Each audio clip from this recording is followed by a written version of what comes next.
Olá, sejam todos bem-vindos. Hoje nós vamos comentar esse pequeno livro aqui do Dostoiévski, Irmãos Karamazov, ou Irmãos Karamazov. Porém, eu vou fazer não vou comentar a história do livro, vou fazer uma análise psicológica dos personagens aqui. Então, para começar, vamos falar sobre o Alex, que é o nosso herói aqui do livro.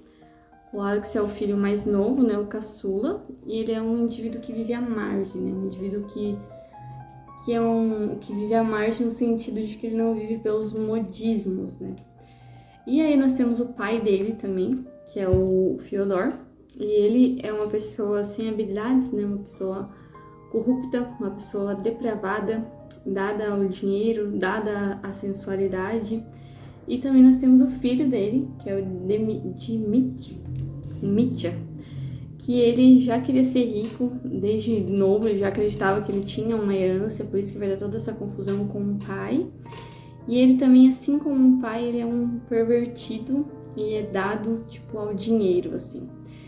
E a gente tem o Ivan, que é o outro irmão, e ele foi criado pelo Piotr, que era próximo da família, porque o pai abandonou, né, os filhos e a mãe tinha falecido, e ele foi criado por um ateu, então ele também é ateu, mas ele é um menino muito tímido, muito retraído, né, foi um menino muito tímido, muito retraído na sua adolescência, tinha vergonha, porque vivia pela caridade, né, pela caridade das pessoas, e ele se tornou, né, na sua fase adulta, um juiz, que fazia essa intermediação entre o pai e o irmão mais velho, que é o Dmitry, né? E ele era muito estudioso, muito sábio. Aqui tá minha colinha, por isso que eu tô olhando pra baixo.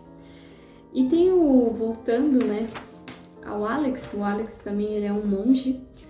Ele cresceu, né, ficou adulto e ele virou um monge muito concentrado, melancólico.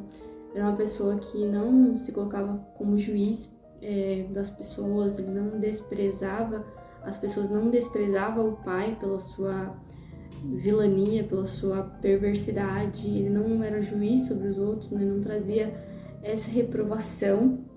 Ele era alguém sonhador, era alguém que não se inquietava com o dinheiro, com o dia de amanhã. Então, aqui o Dostoiévski pinta um personagem como se fosse um Jesus, praticamente, né? E também temos as mulheres aqui nessa história, né? Que tem a primeira esposa, né, do Dostoiévski, que é a Adelaida. Ela era rica, espirituosa, muito bela. E ela quis quebrar ali os padrões, né, da família dela. Por isso que ela aceitou casar com um rapaz tão pervertido e interesseiro como o Fyodor. E ele casou com ela apenas por interesse, né. E aí depois ela veio a falecer e ele teve uma segunda esposa, a Sofia, ou Sofia, né, que tem um acento no O, então acho que é Sofia. E ela morreu de loucura, né, imagina conviver com um homem assim, né. E pela Adelaida ele não tinha nenhuma atração sexual, apesar de ser um homem muito dado ao sexo. Agora pela Sofia ele tinha, né, e ela era muito bela, ela também era dada à sensualidade também.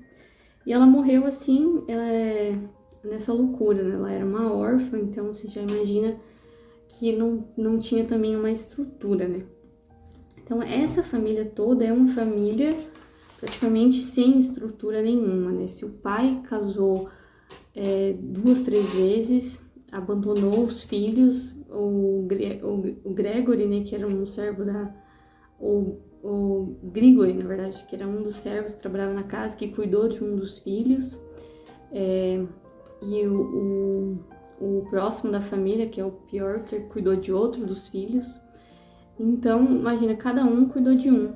E o Fyodor, ele era tão depravado, né, que ele teve outro filho, o Smerdyakov, através de um abuso, né? Então, ele abusou de uma mulher ali, de uma moradora de rua, é o que dá pra entender, e acabou tendo um filho. E o comportamento, né, a personalidade do Smerdyakov, ele era uma pessoa, assim, que andava todo de branco, ele todo arrumado simetricamente, limpava todas as coisas, então, e ele sabia que ele era fruto desse abuso e foi morar na casa do Fyodor, e o Fyodor fingia, né, que, na verdade o Fyodor imaginava que o filho não sabia, né, mas ele sabia.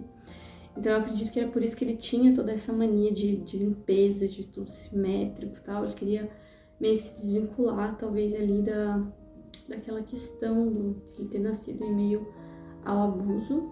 A outra personagem que aparece aqui, como eu falei, é o Grigori, que era um servo na casa.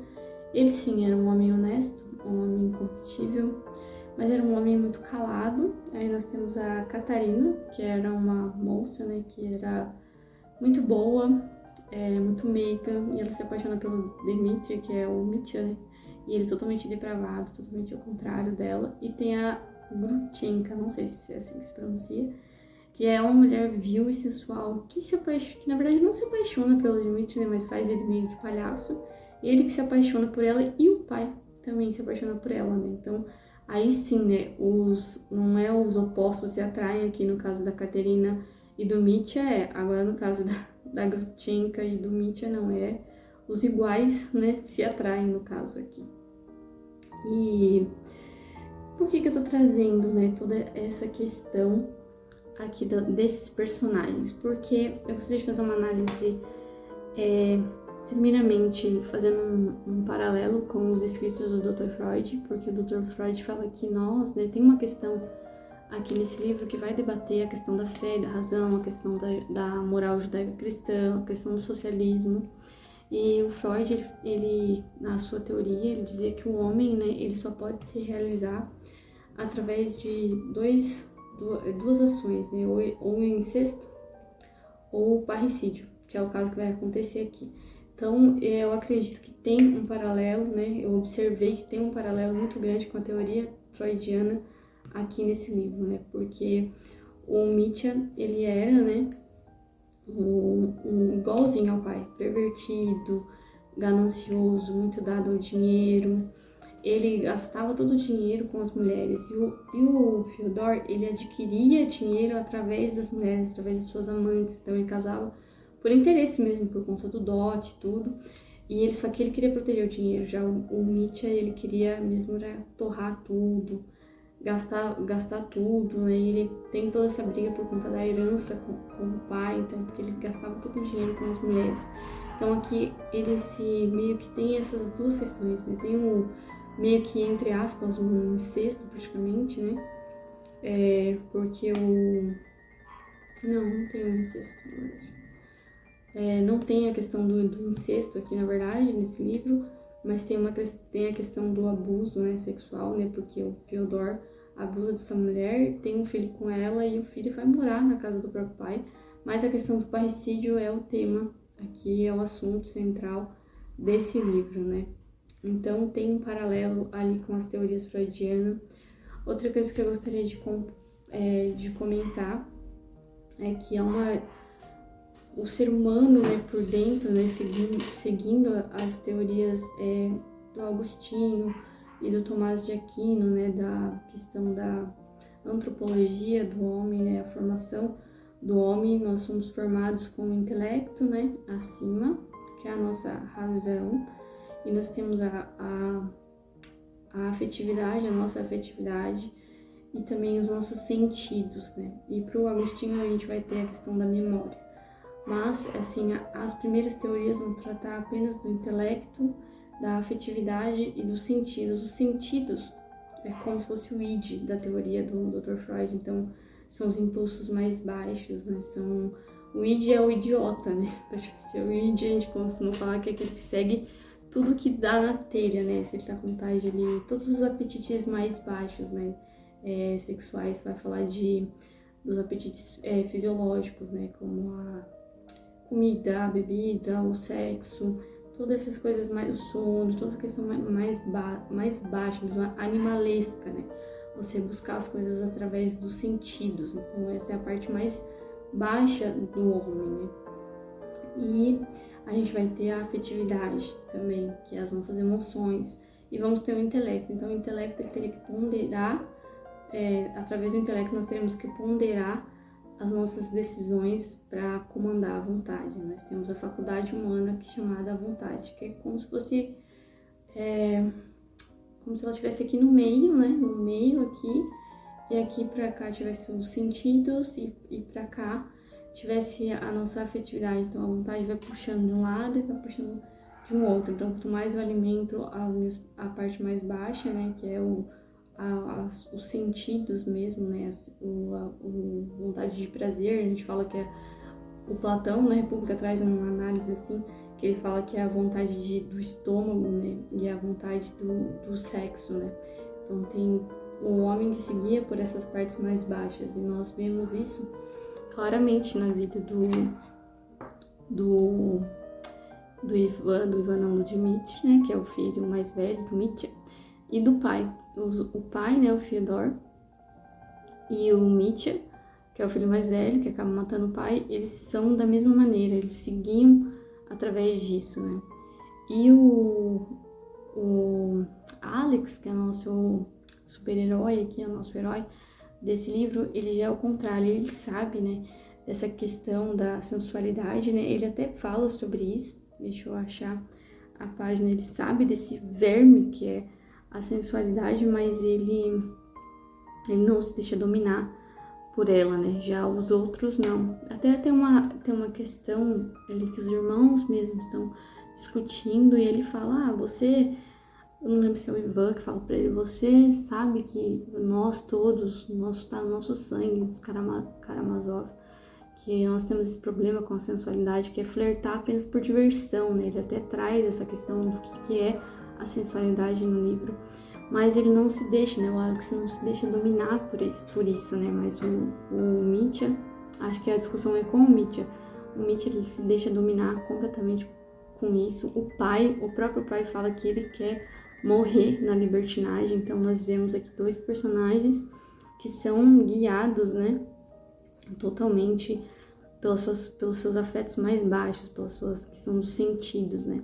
Até o próprio Platão, ele vai fazer uma analogia com um prédio, né, que o topo, né, seria a razão, seria aquele que deve ponderar o andar do meio, que é tipo o que busca as coisas medianas, e o andar de baixo, né, que busca as coisas dos sentidos, dos prazeres, né. E o andar de cima é aquele que guarda as coisas mais, as riquezas, né, as coisas mais valorosas que nós corremos atrás. Então, representado pelo intelecto, nós teríamos que usar o nosso intelecto, a nossa razão para ponderar, para mandar, para comandar nos andares de baixo, né. Assim como na República ele faz essa analogia do corpo simbolizando o peito, simboliza tal coisa, a cabeça simboliza tal coisa, eu não me lembro corretamente, mas tem essa análise na República também, que vale muito a pena a gente analisar. Por isso que eu quis trazer essa análise do ponto de vista psicológico mesmo, né? Então essas teorias que é do intelecto, da vontade, da afetividade e dos sentidos, ela vem ali de Agostinho, de Tomás de Aquino, de Aristóteles, que ele vai falar da alma sensitiva. Então tem toda essa base, né? E esses irmãos, né, o pai e o irmão, você pode ver que eles são, como que nós tomamos as decisões, no caso desses dois personagens, eles tomam as decisões com base nos seus apetites mais baixos, né? Não nos seus apetites irascíveis, mas nos seus apetites mais baixos, só na busca do prazer e do conforto. Nós temos a Grutchenka, que é a mulher que o Mitya e o pai se apaixonam, que ela é vil e sensual, assim, desse mesmo jeito, né? Ela gosta de fazer zombaria, assim como o Fyodor gosta de zombar das instituições, ela também gosta de fazer esse tipo de zombaria, mas não conforme as instituições, não sobre as instituições, mas sobre a própria pessoa. Ela fala que ela ficou mesmo com o Mitya só para fazer toda essa confusão, fazer toda essa zombaria, né? E tem outra coisa que eu gostaria de comentar, que ele vai falar sobre ridicularização, né? Eu acho que quando ele tá conversando com a Caterina, né? Que ela tem aquela questão da humildade, tudo. Não, ele tá falando com as crianças, né? Outra coisa que eu gostaria de comentar é quando ele tá falando com as crianças, na página 864, pelo que eu anotei aqui. E ele começa a falar com um menininho, que é um menininho da escola, ele até teve um desentendimento com esse menininho na estrada e tal. O menininho agrediu o pai dele, né? E ele fala que as pessoas têm medo de serem ridicularizadas, porque as pessoas querem aprovação, né? E sobre ridicularização, né? E sobre, já relacionando com a neurose, porque mais umas páginas pra frente, quando o padre tá conversando com o Fyodor, ele fala que a mentira, né, gera a neurose, e a neurose gera o medo, e que ele era um mentiroso, ele gostava de mentir sobre ele mesmo, né, ele se enganava.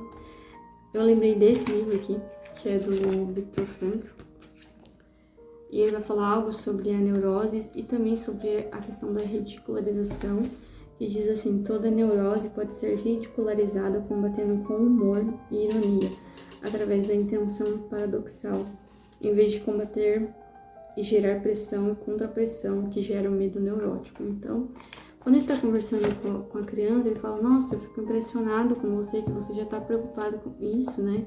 Com medo de alguém rir de você já cedo, né? E hoje acontece isso, né? As pessoas têm medo, né? Elas acham que todo mundo tá olhando pra elas, que elas são o centro das atenções, né? Que elas são aquilo que faz girar o mundo. E elas querem tanto a aprovação que elas ficam com medo de rir delas mesmas, né? E o Viktor Frankl vai falar que nós temos que fazer isso, né? Nós temos que rir de nós mesmos, ter essa intenção para que a gente venha quebrar esse ciclo de neurose, né? E ele vai falar de toda essa questão também da neurose gerada pela mentira. E o Fyodor, ele também era um mentiroso, e ele mesmo admite isso, e ele gosta da mentira, né? Então, era essa, né, a avaliação que eu queria deixar aqui sobre os personagens. Então, eu vejo, assim, separando, que o Fyodor, que é o pai, né, e o Mitya, eles são, né, guiados pelas partes mais baixas, assim, né, pelos sentidos, pelo id, né, do Dr. Freud. E já o Ivan, ele é muito guiado pelo intelecto, e ele já não se deixa ser guiado pela afetividade dele. Então, a afetividade dele, por conta do relacionamento com o pai, do abandono, ela está afetada. E aí nós temos o Alex, né, como um sábio aqui, desse livro, que conhece, né, o seu verme, ele conhece os seus pecados, não se torna um juiz das outras pessoas, não despreza as outras pessoas, e ele tem a sua afetividade ele bem ordenada, como seus sentidos também, até porque ele é um monge, né? Então ele tem a prática dos monges, né, de serem ascetas, né, que é a negação do prazer corporal. Então ele tem um equilíbrio, então a sua afetividade ela está alinhada, os seus sentidos eles estão alinhados, eles estão bem ordenados, e o seu intelecto está ponderando, né, a sua razão, ela está ponderando todas essas coisas, né? E os quatro, né, os personagens, todos os personagens foram meio que criados no mesmo contexto, mas cada um agiu de uma forma diferente, né? E assim é conosco também. Nós podemos ser criados num ambiente assim inóspito, mas nós, a partir de um momento, quando temos autonomia na nossa vida, nós temos a capacidade de decidir como serão as coisas, né? Todo ser humano ele é capaz de se projetar acima das suas próprias circunstâncias, como o Viktor Frankl vai dizer isso, acima das suas próprias situações, né? Então, se eles foram criados ali pelo pai, naquela questão de toda a depravação, por que que um seguiu um caminho, outro seguiu outro, né? Porque o ser humano ele tem essa capacidade de escolha, né? Essa liberdade de escolha. Então é isso, eu fiz esse vídeo mais para comentar, fazer essa análise psicológica dos personagens dos irmãos Karamazov e dos Dostoiévski. É isso aí.